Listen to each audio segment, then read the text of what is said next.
Okay, welcome to this video on Sha Bang modules.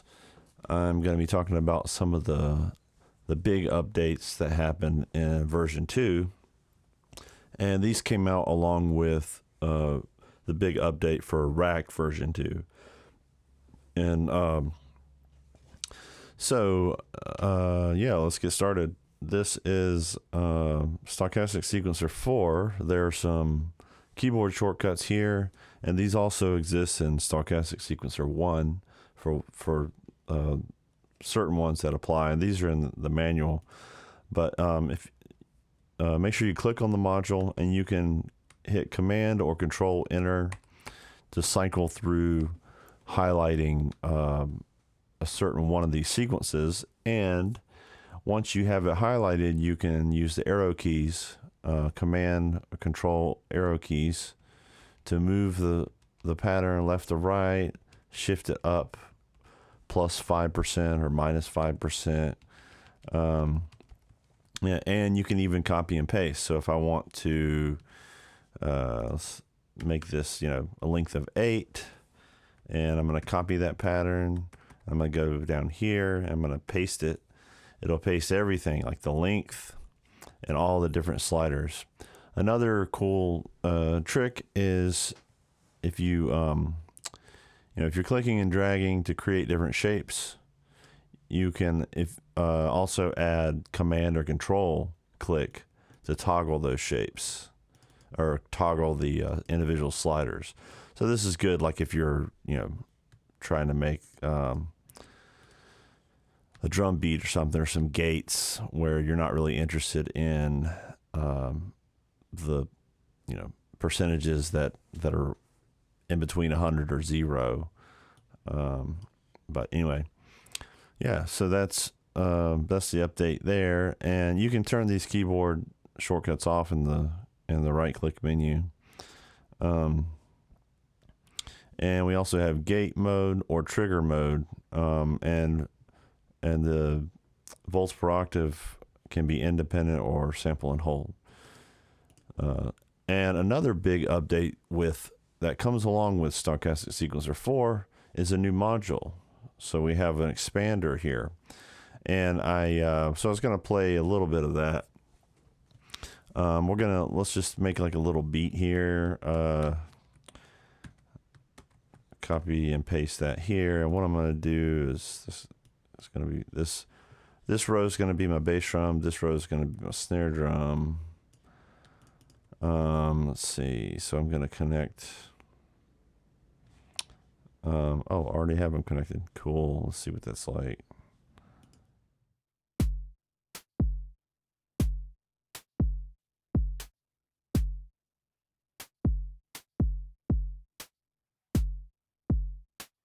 Oh, if we switch to triggers,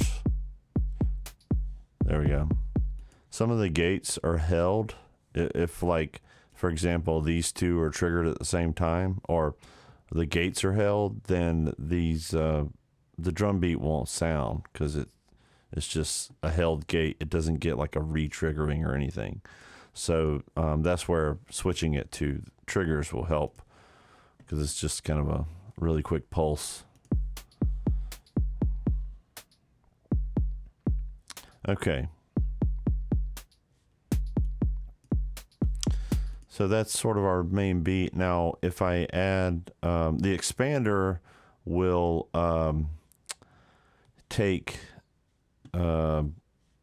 you'll get like all the individual outputs per sequence. So right now it's on purple.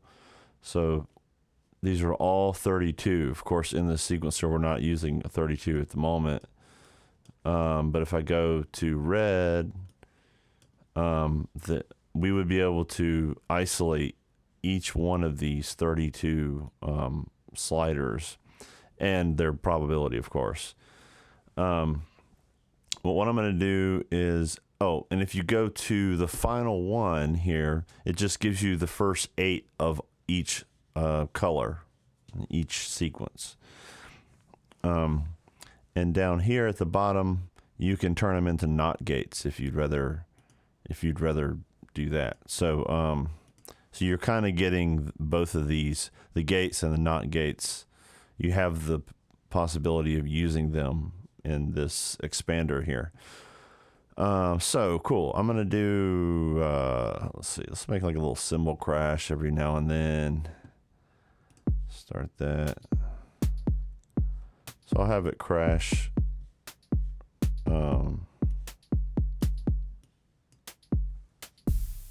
There we go. So 34% of the time you'll hear a crash.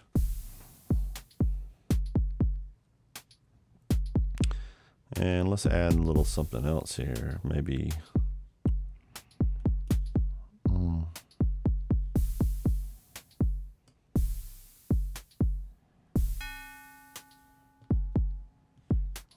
little metal sound.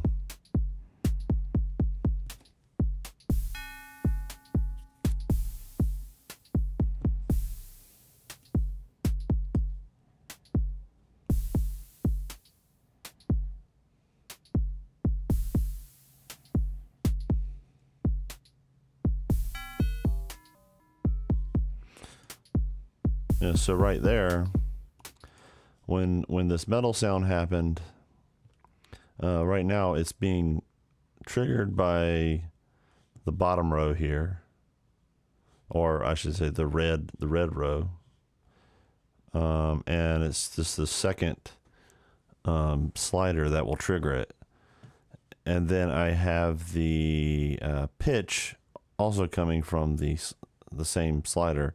But what you just heard was, and let's just isolate that maybe so we can kind of play with that for a second. Let's see, turn those down. So you heard the pitch change, but just a single attack. If I change this, that's because the pitch is independent of whether it's being triggered. But if I do sample and hold, it'll only change, the pitch will only change once there's a gate. So once it's being triggered. Come on. So I can,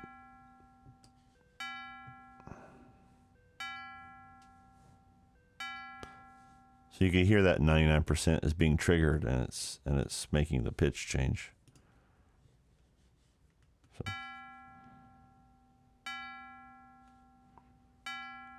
But if I did like this and I made it independent, we would hear, yeah, we would hear that.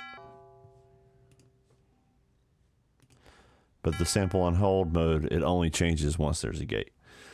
So, yeah, so that's the Stochastic Sequencer 4 keyboard shortcuts, an expander now, and yeah, and the same goes true for the Stochastic Sequencer 1. Okay, so another big update in Sha Bang are some visual updates. And you can see right off the bat, the Photron module, I added like a scope or oscilloscope. And you have different versions here where you can do the Lisa Juice mode, however you pronounce it. Sorry if I'm butchering it. And or just a regular waveform, and you can you know, you could shift the scale of them, you can offset the waveform, but you know, this is this mode is pretty cool. So anyway, so that's the new thing. You can also change the type of waveform, or not the type, but the way it's displayed. So you can show it as it'll only fill in the blocks here, or you can go with no waveform if you like the original Photron. And the background, change it to black and white, so you can kind of play with your combination here, or you could just do black.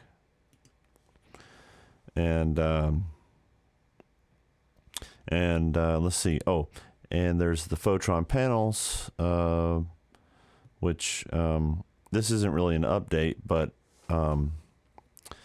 since I'm here, I might as well explain a little bit about them here. If you do the command, or let's see, the initialize, you'll get that. If you do random, you'll get that. And you'll see they'll start flocking. This one right here is, I have it set to black and white instead of color. And if your processor, you know, if you want to use these and your processor can't really handle it, you can always slow the speed down. And let's see here, what else do we have? Oh, so orbitones, Cosmosis, and Neutronode. Neutronode now has slower node speeds and a faster BPM possibility. But the cool thing here is this new rack dimming, where you can dim the room brightness. So if we do that, these things show up and look really cool.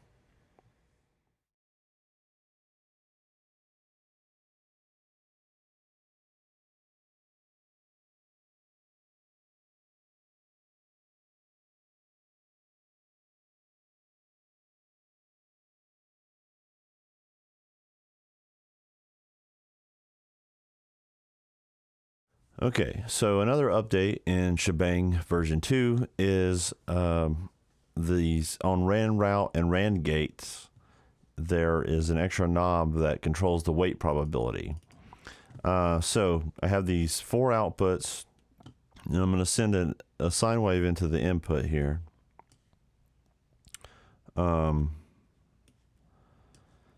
And we're just gonna visually, take a look at these instead of hearing something. So when I turn this clock on, every 60 beats, it'll trigger a new output randomly from this list of 4. And then right now the knob is selected to uniform randomness, so you'll get an equal amount. But with this new weight probability, let's say I select, let's go down here to the first output.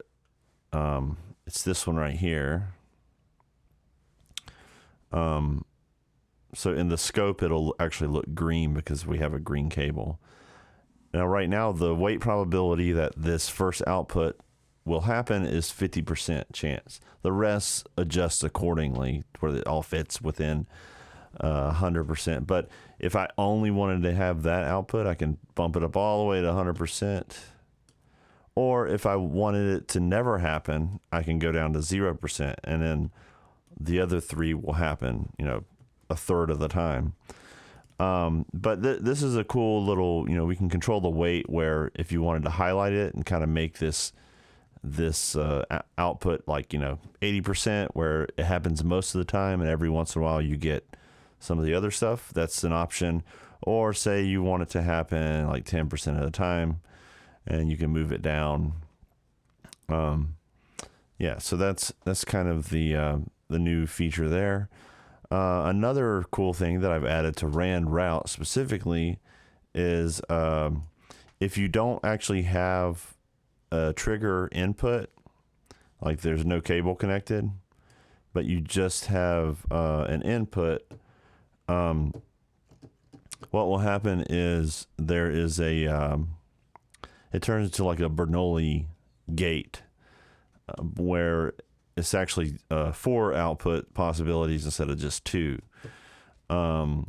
So, and again, the weights, I can do it uniform randomness, and with this current mode, it'll always stay. It'll stay on as long as I'm holding the keyboard key down. And there's also the toggle mode, so one of them will always be on in that case. regardless of whether I'm playing a note or not. And the weights still work just like before. So that's another cool little thing. The outputs turn into just 10 volts, you know, like an actual gate. So there's no, as you can see, there's no sine wave or anything happening there. So let's go up here and RandGates, and I've recreated this hi-hat drum beat thing that I had from another video. So it sounds like this.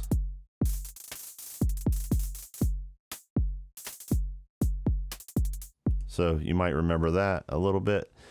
Now you can see with the RandGates, I can control this, which rhythm I want to hear in the hi-hat more often. So if I want, say, so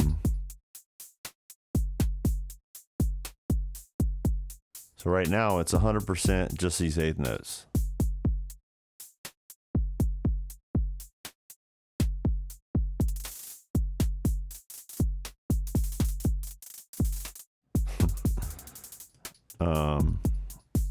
So let's say I don't want to hear the first one ever.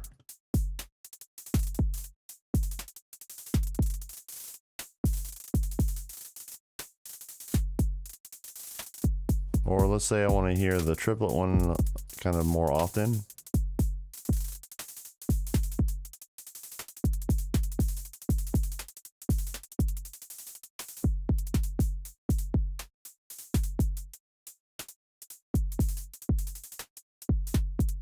So you get the idea. That gives you some more control over the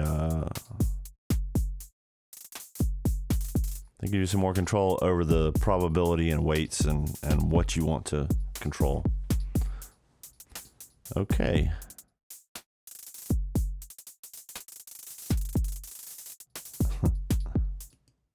Okay, and the final update I wanted to talk about was this awesome Rack 2 VST plugin now, and you could use it as an instrument or an effect. So I'm going to leave you with this little bit here in Ableton.